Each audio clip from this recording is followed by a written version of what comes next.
Welcome to Empowered Heart to Heart, where you'll hear messages of hope, conversations that heal, and interviews that empower.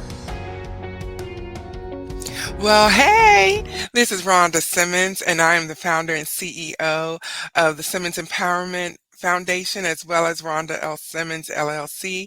And I am so excited. Yes, I know. I say that every time. You'll just have to get used to it. It's a part of who I am. It's great to be alive, and it's great to wake up for a purpose and know why you're here. And I'd like to welcome you to another edition of Empowered Heart to Heart. You will hear messages of hope, conversations that heal, and interviews that empower. And today is no exception because I do have an empowering interviewee today. And we're going to get right into the interview in just a moment because I want to tell you, if you're watching us on our YouTube channel, make sure you like, comment, and share this video.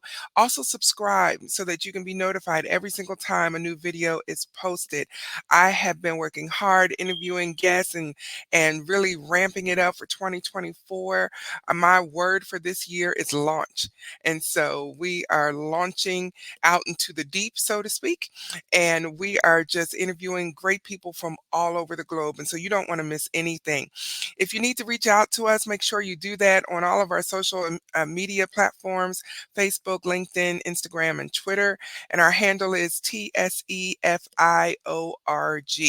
It's going across the screen. You'll be able to reach us at any of those platforms. And so I'm so excited today because our special guest uh, is is is phenomenal. And the reason why I say that is because here we are, the first month of the year, where everyone has these New Year's resolutions, and it is the 13th of the month right now. So, are you still doing the resolution? Mm. Anyway, she's going to help us get past that because sometimes we have these grand ideas with no plan for execution. And we've got to have a plan. We've got to know what we're doing. And most of the time, our resolutions center around our health. I know mine do. And our guest today is a certified holistic health and life coach.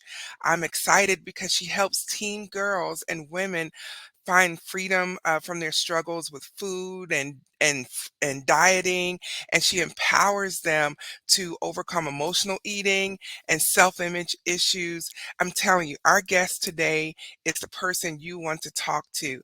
And so I am so glad that Melissa is here with us, and let's just bring her right in. Melissa, I don't want to mispronounce your last name.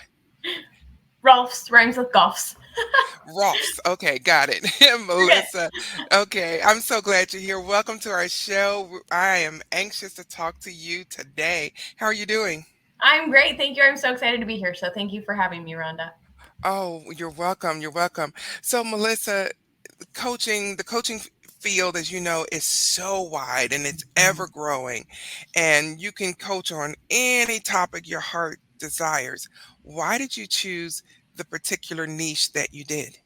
Oh, I love this question because of my own journey. Like, I started using food when I was 8 years old, Rhonda. I was an overwhelmed, anxious, stressed out kid who had some trauma happening in the house. And I learned at a very young age to use food to help me cope or stuff or numb or try to push down the feelings that as a child I didn't know how to handle. And so that behavior continued throughout middle school, high school, into college, getting married and having kids. And finally, I found freedom from that. And so I want to help other women who are where I was, who maybe used food to feel better or have tried dieting and have just had all of these struggles with food for all of their life, and they want to find freedom from that. So that's why I do what I do. Wow, that is amazing. That is amazing. So, with this long journey that you've been on since childhood, what was the turning point for you? Mm, Great question. So I was diagnosed with PTSD from childhood trauma. As a new mom, we had a newborn son who was not sleeping through the night, so I was exhausted. We had a 2.5-year-old daughter at the time who had some undiagnosed food allergies and sensory processing disorder. My husband was traveling for work, so I was very overwhelmed. And on top of that, I had gotten diagnosed with the PTSD from childhood trauma. So that journey led me to meet with obviously my therapist who diagnosed me, but also a holistic doctor who did some lab testing of my vitamin and mineral levels, discovered that everything was not in a good place because I was living off of fat-free foods and candy and sugar to try to get through the days and have energy. And so that really opened my eyes to the impact of food on overall health and energy. And I think so many times we associate food with weight, but there's so much more to it than that. And so that really helped me understand what food's purpose is and what the goal is, and that my relationship with it maybe needed tweaked. So that was kind of my breaking point. Wow, that is amazing. While you were talking, I was thinking about so many different experiences I've had. But one of the things that you said is that this issue was a result of childhood trauma. Mhm. So how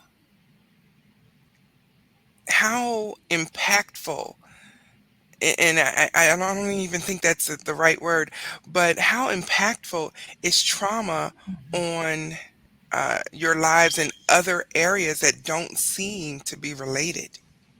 It is so incredibly impactful. There's two books I would recommend. One is The Body Keeps the Score, and the other is The Body Remembers. And they talk about how we store trauma in our bodies. And so we might not be aware that we're carrying it because maybe we've done the therapy or we've done the coaching or we've done the mental work around that, but we haven't acknowledged where the trauma is stored in the body. And so that trauma gets stored in our body and it can trigger us. We have muscle memory. And so trauma is incredibly impactful. And that's why I love the holistic approach to healing it, because yes, the mindset work is important, but the body work is just as important as well. Yes, absolutely, absolutely. One of the things you mentioned in your bio was about helping teenage girls and Mhm. women overcome body image issues. Mhm. How prevalent is that? Oh my gosh, it's so prevalent. And I think it's also almost getting worse. Like I remember being a teenage girl and having like the 17 magazine and Elle and all these magazines that were trying to tell us, this is what beauty looks like. This is what you should look like at your age. This is what's attractive.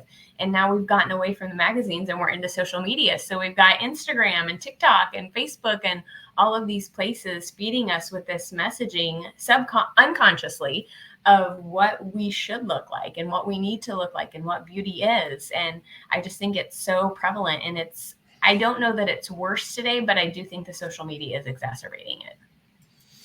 I would definitely agree with that. But on the flip side, Melissa, in the whole quest of body acceptance, Mhm.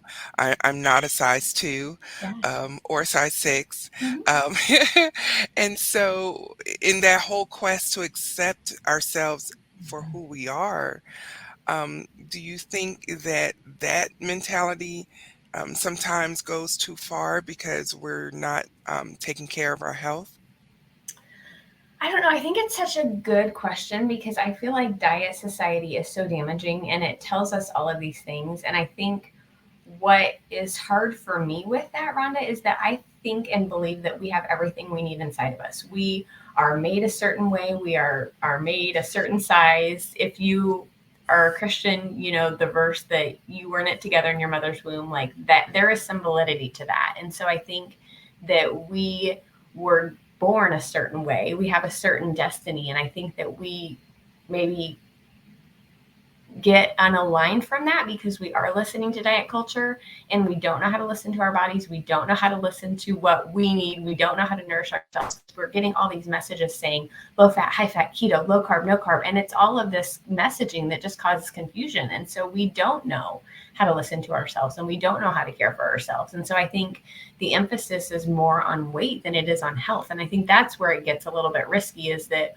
we do these things to lose weight, but we don't look at how that is going to impact our health. And so I think if we focus on health and nourishing ourselves and our relationship with food, that I love that approach because it's not focusing on being a certain size or being a certain number on the scale, but really honoring the way that your body's made and respecting that. Wonderful. That is wonderful. Since you mentioned the Bible and faith and everything, and I am a Christian too, so that just kind of opened up another question. Mhm. How did your faith play a role in your turning point? Yeah, I love this question because I feel like there was such a disconnect for me for so long because, as a Christian, we are taught like you pray and you ask God for things and you read the Bible. And I was doing all of that, but I wasn't seeing anything happen. And I think you get to a point where you're like, okay, I have prayed about this and nothing is happening. Like, come on, Lord, do something. And so I think for me, really, it was taking that action and taking that step, which then led me to look at the Bible. And every time there's a healing, action is required. Like when the woman who'd been bleeding for several years, what did she have to do? She had to touch Jesus's robe. The man who was blind had to pick up his mat and walk. Like there is always faith, and healing requires action. And so I think for me, learning how to implement that and do more than just pray and read the Bible and really step out in faith was kind of the big step for me, and where the faith came in. Because like I said, I had prayed about it, I had read, I had done all the right things, but I wasn't necessarily maybe doing my part in taking that action to do the work. Wonderful, wonderful. And what you just said resonates so much with me because I'm a firm believer in faith without works is dead. Yes. You can't have one without the other. You can, but is that really faith? Right, And right. so I love the action part that you put to it. Um, so many people want change. They want Mhm. to have a different life, but they're not willing to do what is required of Mhm. them to get that change. And so that is so wonderful. Um, wow, wow, what an amazing life. So here's my question: how did you know when you were healed enough Mhm. from your childhood trauma Mhm. and from your eating Mhm. disorder to help someone else? Yeah, I remember hearing Shalene Johnson. She is a business coach, professional development guru, kind of. And I remember she said something that stuck with me. And she was like, speak from a scar, not a wound. And so I knew when I could start sharing pieces of my story, I could write a post on social media and have comments not trigger me, not affect me, not cause me to downward spiral. I felt like I was like, okay, this is not the wound anymore. This is now the scar, and I can speak from that and I can help other people. And I think it's knowing what triggers you and kind of being aware of like how you respond to certain things. And so I think the more I've healed, the easier it's been to do that. And so I think it's just, continuing on my healing journey and then inviting other people to come along. Wow, that is fantastic. How long have you been coaching? I have been coaching. I got certified. I have to look at my certification on the wall here, 2018. Wonderful. That is fantastic. That is fantastic. So, I'm so impressed with how you're helping so many women. What you may not know is my nonprofit organization is geared towards unwed teen moms. And Mm, so when I saw your application, I thought, yes, we need to get her on the show and just have her to talk to us. And I'm just so excited about what you're doing. Um, and so I understand you have a book out. I sure do. It's called Finding Freedom, and it kind Mhm. of walks through my journey of where I was and the healing steps and the processes and things that people can do. Because, like, I felt like the other thing that really frustrated me on my journey, Rhonda, was that it was like there were all of these things that were so cost intensive. And so the book, I love it because it's low cost. It lays out the steps that people can take to get started on their journey. And I just want it to be a great resource in people's hands. That's wonderful. That's wonderful. The book is on Amazon, and the link is on the screen for those watching on YouTube. It'll also be in the description for both the YouTube channel and the podcast because people can get your book. They need to read and find out what they need to do to find freedom, and that freedom is available.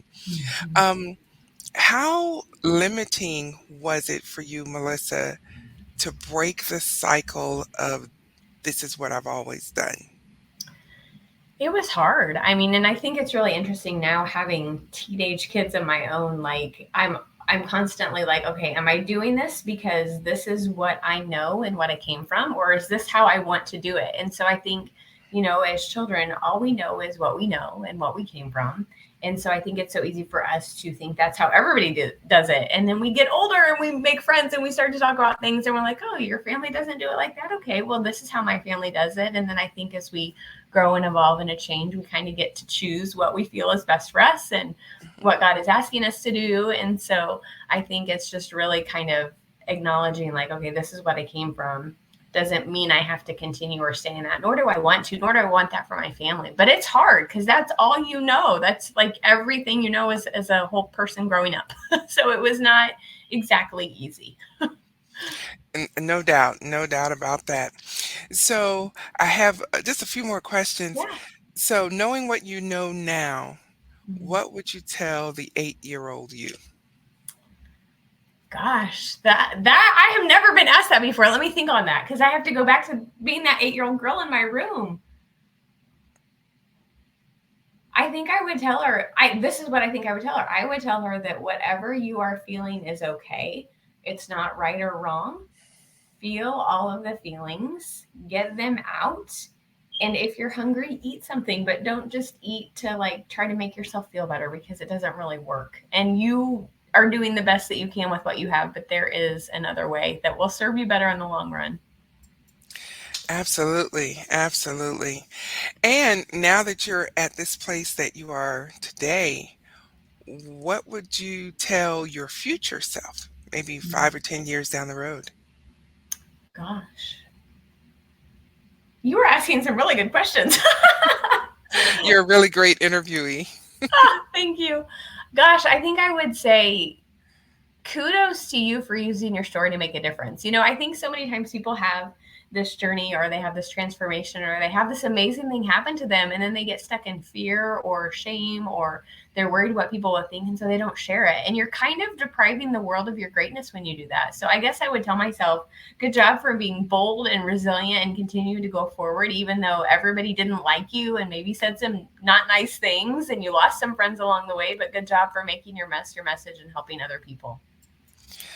Wonderful. That is fantastic. I'm just so thrilled because I can so relate to your journey and to the process that you've committed to. Um, I love how you're doing something to help so many different people. And you know what's going through my head right now, actually, Melissa, um, would be 2 words, and I'm about to do a workshop at the end of the month about this theme, but the 2 words are systematic and systemic. And the reason why I'm mentioning that is because systematic has to do with, just fixing a small part of a bigger thing, as opposed to systemic change means that you're changing an entire organization or organism or an entire entity. And what you've done sounds like you've gone through a systemic change and where your whole life has changed and it started with your mindset. And I applaud you. I wish I had my applause sound going, but I applaud you. And and so, what would you tell someone watching or listening to this episode who may be struggling and for a lifetime with food and their weight and their own self-image? What would you tell them? Yeah, I would tell them that they matter, that they're worth taking care of, and really discern whose voice you're listening to because it's so easy to get caught up in what everything else is saying, what everybody else is saying. And I think really the greatest change comes when we go within and we get quiet and we ask ourselves. And if you're a Christian, asking the Lord, like, what do you have for me? What do I need to do here? And really kind of going within instead of seeking out that external validation. I think we really want to outsource so much, but this is something that can only come from within. So I want them to know that hope is possible, healing is possible, change is possible. You are not stuck. God is for you. And just know that you matter and you're worth taking care of. Oh my goodness. Melissa, this has been so good and so rich. I really appreciate you being on the show today and for sharing such words of wisdom and healing. because that's what Mhm. the show is all about, providing those interviews that empower, and those conversations that heal, and and a message of hope. And you seem to Mhm. have done all three things in just a short amount of time. And thank you for being on the show. And I really appreciate you today. Thank you. I love the conversation. I think we could do this for days. Yes, yes, absolutely. We will probably have you back because health is always an issue. And it's Mhm. always something that it seems like people are always struggling with in some form or fashion. And, you know, people sometimes focus on one area of their lives and Mhm. let other things go. And we need more coaches like you to help keep us balanced. Thank you. So if you will just hang out just for a Yeah. moment, I will be right back with you. And thanks again for being on the show today. Thank you for having me. Ladies and gentlemen, what an awesome, awesome interview with Miss Melissa Rohlfs. She is wonderful. If you're looking for a health coach, a holistic health coach, reach out to her because she is an amazing, amazing person. She's faith based, but she's also human based. I gather from everything that she said that she's willing to work with people who hurt, people who have issues. That fits all of us, right? And so if you're struggling with self-image, with food addictions or dieting addictions, talk to Melissa. She can help you walk through that journey with you, and she can provide some insights. Make sure you also get a copy of her book, Finding Freedom. I'll put the Amazon link up again, and it's in the description as well. Make sure that you get a copy of her book. It's on Amazon.